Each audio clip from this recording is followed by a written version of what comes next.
Bonjour à tous, Alexandre Lucie, Lost House pour le hobbygame.ca. Aujourd'hui, on est dans un Cans Draft, un format avec lequel j'ai beaucoup de difficultés, je dois l'avouer, depuis quelques temps. On est en pratique en ce moment pour le PTQ et le genre Grand Prix Ottawa qui s'en viennent. Alors, on veut se pratiquer le plus qu'on est capable. Alors, on commence avec quand même des beaux choix pour nous. Euh, on essaye de rester deux couleurs en fait, mais je vous avouerais que quand on voit des rares avec la puissance de Flying Crane Technique, c'est pas facile de rester deux couleurs. Ça nous forcerait dans une seule couleur exactement. Pendant ce temps-là, on a Thousand Winds ici, qui est une rare dans le bleu, qui peut avoir un effet assez puissant, mais c'est quand même assez lent comme carte par contre. Mais si jamais on se rend là, une 5-6 Flying qui retourne tout dans les mains, ça peut être intéressant. Puis le fait de passer au-dessus un Flying Crane, ben on s'attend à ce qu'on va avoir un voisin qui pourrait être Jeskai. Alors ça pourrait être plus compliqué. Sinon, dans les autres cartes qu'on a qui sont intéressantes, il y a le Bitter Revelation, qui est vraiment pas une mauvaise carte. Mais je pense qu'on va y aller pour la bombe, en fait, qui est le Flying Crane technique. Puis on verra si jamais on se retrouve dans Jeskai ou pas. Évidemment que l'objectif, c'est pas nécessairement d'y être, mais ça pourrait arriver. Alors, si on veut forcer le Jeskai, ben on a le Weapon Master, mais on veut pas être trois couleurs, on veut vraiment en avoir deux le plus possible. On a, en termes de deux drops, le Jeskai Student, qui est une carte correcte, mais sans plus. On n'a pas de removal ici intéressant, alors pas de burn. Le Ordling Outburst qui nous forcerait à être plus rouge que blanc-bleu, ce qui n'est pas une mauvaise chose nécessairement. L'idée de mettre 3 1 en jeu aussi pourrait être intéressante, surtout si on peut avoir des trucs comme ça. Moi, l'idée d'aller token, je suis pas contre. Puis Ordering Outburst, ben, c'est une bonne carte en général. C'est double rouge par contre. Alors présentement, je vous dirais que ça se joue entre l'Outburst et le Student. On a passé une carte bleue en fait. Ça va être plus de chances de revenir en fait qu'un Outburst. On va aller voir ce qu'on peut faire avec ça. Wow, on s'est passé un Murderous Scott qui est une excellente carte. On a aussi un Bunkin qui est dans nos couleurs. Treasure Cruise qui est dans nos couleurs aussi. C'est un peu tôt peut-être pour prendre la Treasure Cruise. C'est pas impossible d'y aller pour le Murderous Scott puis d'oublier la thématique Jeskai. Ou on force en fait puis on prend le Bunkin ici qui nous amènerait à avoir des cartes. Mais je pense que tout simplement on va peut-être essayer le Murder Scott ici, puis oublier un peu peut-être le Flying Crane technique, qui était, comme d'habitude, évidemment, peut-être pas la meilleure carte à prendre en partant. Rien ici qui m'impressionne, en fait, surtout si on veut rester une ou deux couleurs. On a du rouge, mais on peut l'abandonner. On a noir, on a un Jeskai ici. Mandrills, qui est une carte correcte. Salt Roll Patrol, c'est ordinaire. Il n'y a rien d'excellent ici, alors on va y aller avec le Mandrills en fait, je pense que c'est la meilleure carte monocouleur. On verra ce qui va se passer par la suite. Je pense que c'est le troisième Weapon Master qu'on va passer. On a le Student, j'avais dit qu'on en verrait d'autres, c'est pas une grande surprise d'en avoir un autre là. Le Bell Strike qui est pas excellent comme removal, le Treasure Cruise.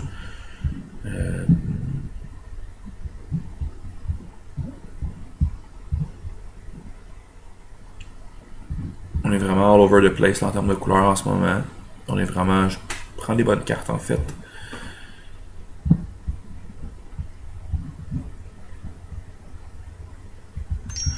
Treasure Cruise, tiens.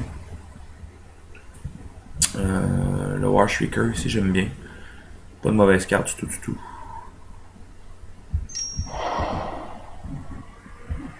Trumpet Blast, ça nous permet de mettre des tokens ici en grande quantité.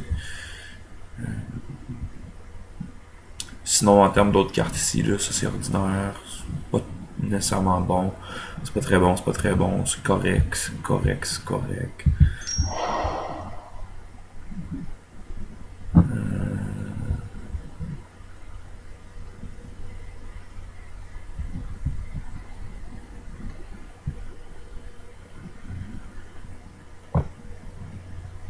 J'ai vraiment pas envie de jouer avec Goblin Slide en fait.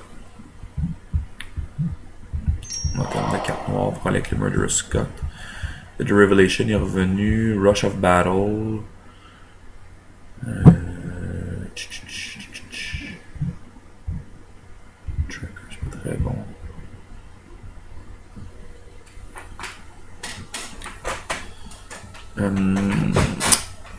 Pas simple ici la décision, en fait. Je pense qu'on peut oublier le Frying Crane technique, ça fait pas du tout avec nous. Avec le Murderous Scott, c'est bon. Là.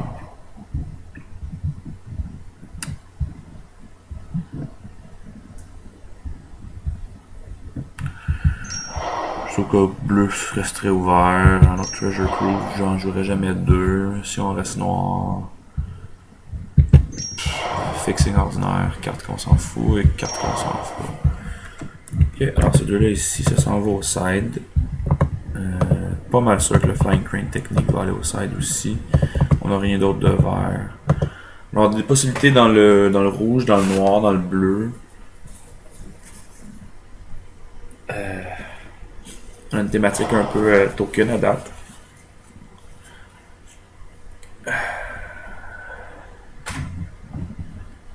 Venezuela, pas tant que ça en fait. Si on coupe noir, on peut avoir un deck bleu-rouge qui va splasher blanc en fait. Avec le Mystique ici en fait. Ça aussi c'est pas mauvais, c'est pas mauvais. On a des belles cartes bleues qu'on a. Le Ice Feather Haven qui est bon.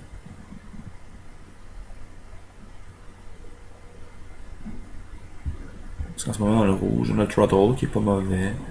Si on va aller blanc, on a passé un tantôt. On n'a pris aucun fixing à date, à part la Blood Banner qui est pas vraiment jouable selon moi.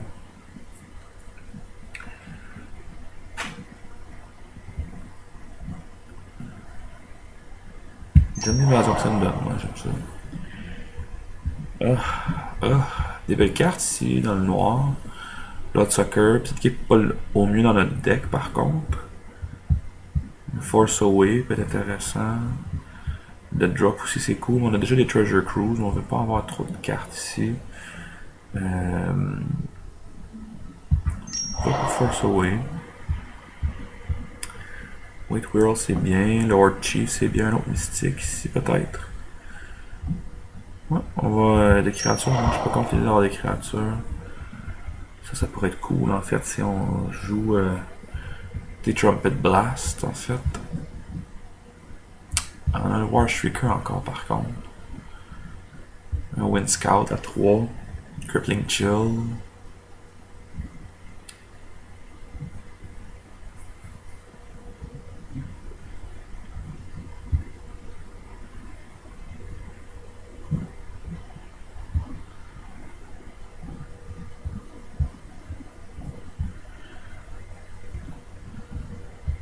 Ouais, puis l'évasion, puis le Wind Scout, je pense. C'est ce qu'on a le plus de besoin ici. 2 drops, hein, je pense. Oh, le volant ici à 4. Bon, on va y aller consistance ici en fait. Ça fit très bien dans notre deck. Oh, un autre Trumpet Blast par contre. Parce qu'on a assez de créatures pour le moment. Pas pire. Mais 2 de Power Flying, j'aime bien. Lurkers peut-être? Je veux pas un 3e Treasure Cruise, c'est sûr. Barrage of Boulders, on n'aura pas vraiment beaucoup de Ferocious. Je pense qu'on peut abandonner le noir en fait. Un peu de noir de plus.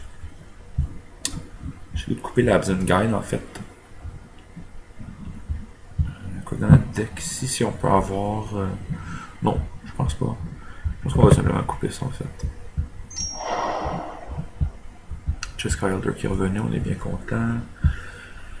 Je suis surpris en fait. Moi je considère cette carte-là comme étant très bonne.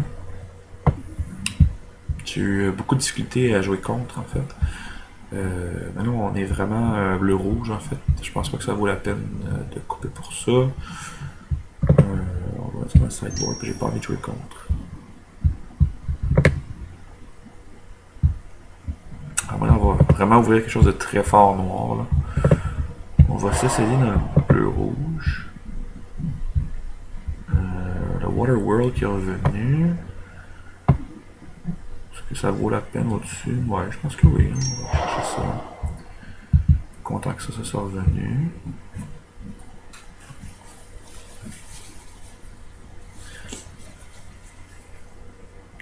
Alors je vous avouerai donc que le draft va partir un peu vite en fait par rapport à ma vidéo.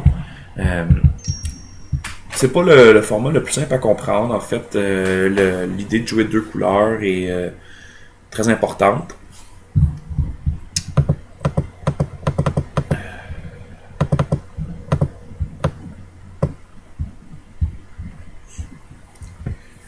Au niveau de la stabilité, en tout cas, c'est assez essentiel. Define Strike, pourquoi pas. J'ai beaucoup de difficultés. Des fois, j'ai forcé des 3 couleurs. Des fois, j'ai forcé des 5 couleurs. Sans nécessairement grand succès. En fait, des fois, il faut juste prendre ce qui vient à nous. Il y a peut-être le noir qui venait plus qu'on pensait à nous, mais pour le moment, je suis pas déçu de me ramasser bleu-rouge. Donc, peut-être un peu de bébite de bonne qualité.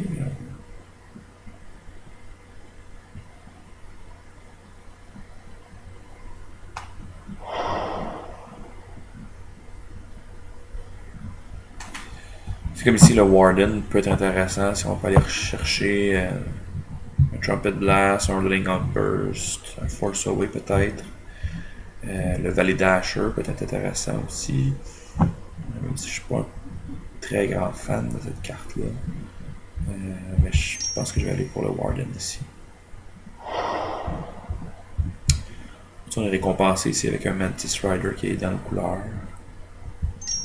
Il va falloir trouver du fixing par contre, parce qu'on commence à avoir beaucoup de cartes à splash. On est à 20 playables en ce moment. C'est pas encore dramatique. Et vois-tu comme ça ici, c'est pas le meilleur fixing, mais.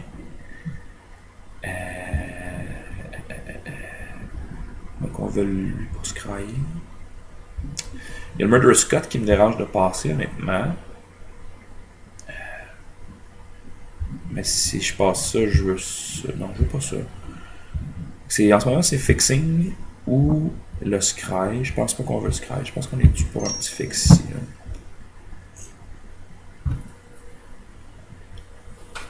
Je serais pas contre l'idée de ramasser un ou deux lands dans le corps d'ici la fin du pack 3. Opulent Palace. Ouais, mais non. Je viens de voir le blanc-bleu ici. Qui cadre beaucoup plus avec nos couleurs. Ouais.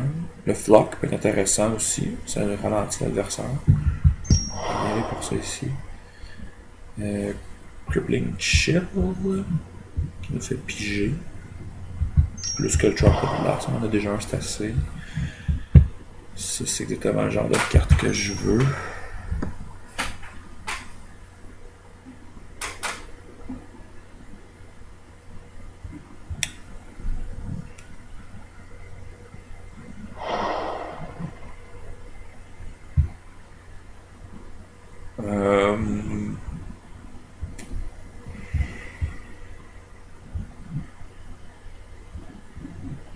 Honnêtement, je sais pas.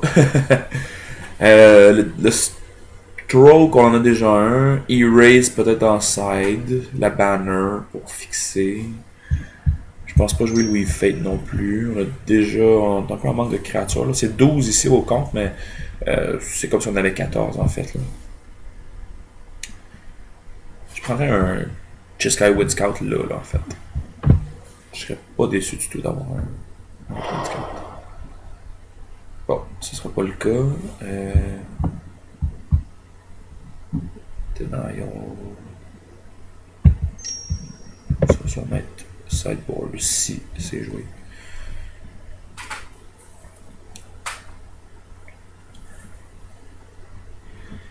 Bon, on manque clairement de removal, on n'a rien vu dans le rouge, on n'a aucun burn qui est venu à nous.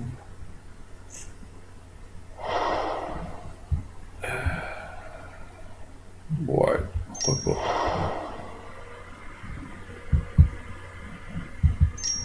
Pourquoi pas. Je pense pas jouer ça, en fait. On est à 24, c'est sûr qu'on va couper une carte. Bon, le menton est revenu sans grande surprise. Shatter pour le sideboard. Defiant Strike pour le sideboard. Ça, on s'en fout. Et ça, on s'en fout. Ok.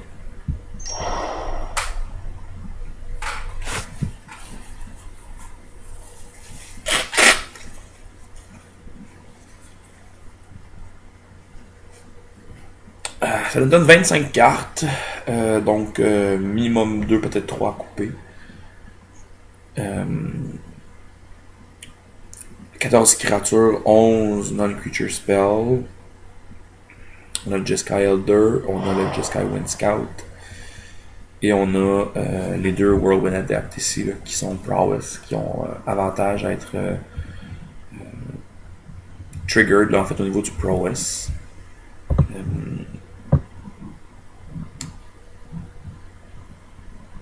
Je sais pas si je veux vraiment deux Treasure Cruise, parce que ça coûte quand même 8, puis on a à delver énormément. Puis on a un Warden, alors je pense qu'un va être suffisant pour notre deck. On tombe donc à 24. Le Bloodfire Mentor peut par contre envoyer des cartes pour le Treasure Cruise. Je pense pas que je vais vouloir garder 4 mana pour un Weave Fate. Mais on va quand même vouloir chercher de la mana blanche ou le Flying Crane Technique plus tard. J'ai pas envie de couper de créatures à 14, 15, 16 avec les Outbursts. Je vais vouloir en avoir un max. Le Stroke pourrait être en side en fait.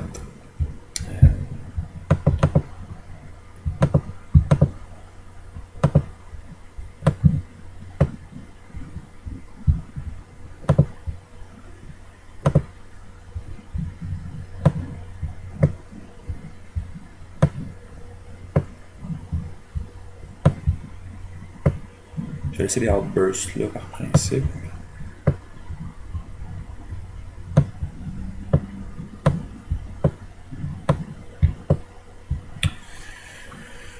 On voit un peu à quoi la curve ressemble en ce moment.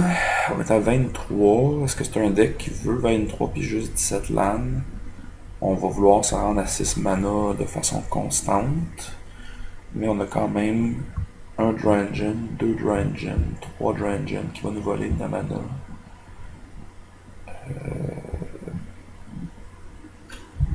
Puis ça va coûter 3 la plupart du temps.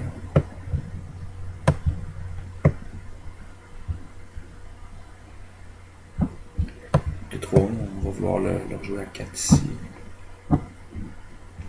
Ok. Bon, mais je me sens prêt. Je pense que je vais l'essayer à 23 cartes. On a 3 cartes blanches. Alors moi, je jouerais 2 plaines supplémentaires. Oui, on propose 3. Je trouve que c'est pas assez. On a déjà 2 sources bleues.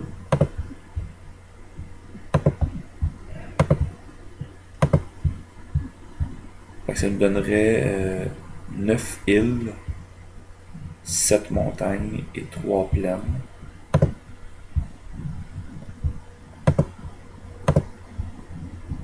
On joue 1, 2, 3, 4, 5, 6, 7, 8, 9, 10 bleus. 1, 2, 3, 4, 5, 6, 7, 8, 9, 10, 11 rouges. Nous-mêmes, on a même plus de rouge que de bleu en fait. Parce qu'on a des double red tout le temps. 7, 1, 2, 3, 1, 2, 3, 4, 5, 6, 7, 8, 9, 1, 2, 3, 4, 5, 6, 7. On a 1, 2, 3 blancs. Ah oui, mais il y a ça en bas. Ah, oui, il y a ça, j'ai rien dit. J'ai oublié qu'il était là. Ok, fait que oui, on a besoin de beaucoup plus de blanc que de rouge. Ok, on va laisser comme ça. Si on remet par contre une Malacoste, on a donc quelques 2 drops, pas tant. On a à 3, à 4, à 5. Ouais, bon. Est-ce qu'on aurait dû rester plus noir dans notre deck, peut-être? On avait un beau Murderous Cut, on s'en a fait passer un deuxième. On n'avait pas vraiment fait les bonnes cartes pour. Noir-rouge, j'aime moins que bleu-rouge en fait. Avec le Skullkin, on aurait aimé peut-être en avoir un deuxième parce que c'est à la fois du removal, à la fois de l'évasion. On va laisser comme ça. Alors, Jeskai.